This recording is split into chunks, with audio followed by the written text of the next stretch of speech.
Boa sorte, Rony e Raimundo. Vocês vão precisar mesmo de muita sorte. E só tem até outubro para bamburrar, para encher suas burras de ouro. Em outubro chegam as chuvas amazônicas e então o garimpo para. Este ano pode inclusive parar para sempre, enterrando assim o sonho de mais de 100.000 pessoas, os garimpeiros e os que esperam por eles. E enterrando também um dos lugares mais incríveis do século XX. Um lugar onde, contando apenas com as 2 mãos em uma pá, homens pobres, desarmados, analfabetos e bons tentam mudar a sua história de miséria e de carências através de um cascalho com ligeiros tons de amarelo. Porém, perto dali, em Serra Pelada, já havia sinais da chegada da morte e de desgraças. À medida em que a mina se tornava mais profunda, agravavam-se os riscos de inundações e aumentavam os desabamentos. Serra Pelada é respeitada e é conhecida não só no Brasil, mas em todo o mundo. Eu tenho ouvido por aí que o garimpo seria fechado.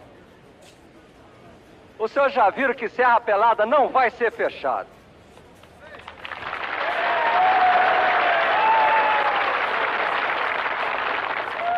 Não se fecha uma coisa que está produzindo. O hoje prefeito aqui da cidade, ele foi candidato a deputado federal, foi na época o deputado federal mais bem votado do estado, um dos mais bem votados do país. Criaram um slogan que dizia assim: Curió 82, Serra Pelada 83. Quais seriam esses grandes interesses econômicos em Serra Pelada? Muito ouro. A serra tem uma potencialidade ainda de 500 toneladas de ouro a céu aberto. Os garimpeiros atingiram agora uma laje que eles chamam de laje de ouro, um cascalho altamente mineralizável. E as companhias que se dizem detentoras de alvarás, que na realidade não possuem esses alvarás de lava, querem retirar os garimpeiros para retirarem o ouro. Essa é a grande briga em Serra Pelada, a grande luta em Serra Pelada. É a luta pelo ouro. Um acionista militar da Vale entrou com uma ação contra o governo, dizendo que ele estava sendo lesado, porque ele era sócio da Vale. Aquele ouro pertencia a ele como sócio e estava sendo doado aos garimpeiros. Então houve uma ação popular contra o governo e a solução encontrada pelo Congresso Nacional foi indenizar a Vale pelo ouro existente lá.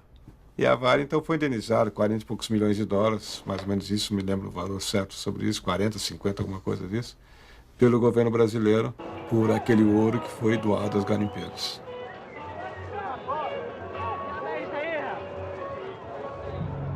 Agora os garimpeiros fizeram festa para convencer o Figueiredo de que o garimpo não deveria parar, porque a ideia era o garimpo funcionar um ano só. Na época da guerrilha do Araguaia, logo após a guerrilha, muita gente veio para cá, para a região, e não tinha terra para todo mundo. E foi uma época em que os grileiros atuavam de uma forma muito pesada. Então, os grandes latifundiários tomavam conta e mandavam matar mesmo. Então, acabou se mantendo o garimpo por mais tempo, até para evitar o agravamento da tensão social no campo. Porque se antes tinha 20.000 pessoas procurando terra, teria 200.000, 80.000 só aqui nessa região de Serra Pelada. Mas na região toda, estimava-se cerca de 200.000 pessoas. Já pensou se fecha o garimpo e essa massa toda sai procurando terra? A tensão no campo ia aumentar mais ainda.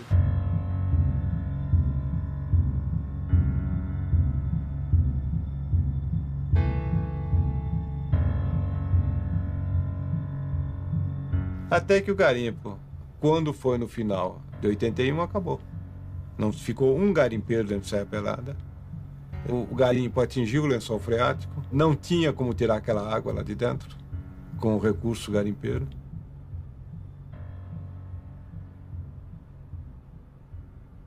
Para minha surpresa, belo dia, um telefonema de Brasília, falando simplesmente o seguinte: a Vale vai contratar uma empresa de terraplenagem, vai fazer o rebaixamento das laterais do garimpo, quer dizer, fazer uma verdadeira preparação de uma mina, colocar bombas no fundo para o garimpo continuar.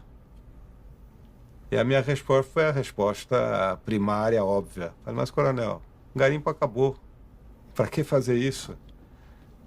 Doutor Breno, nós não estamos aqui para discutir se o garimpo acabou ou não. Nós estamos aqui para cumprir uma ordem do presidente da República. E assim foi feito.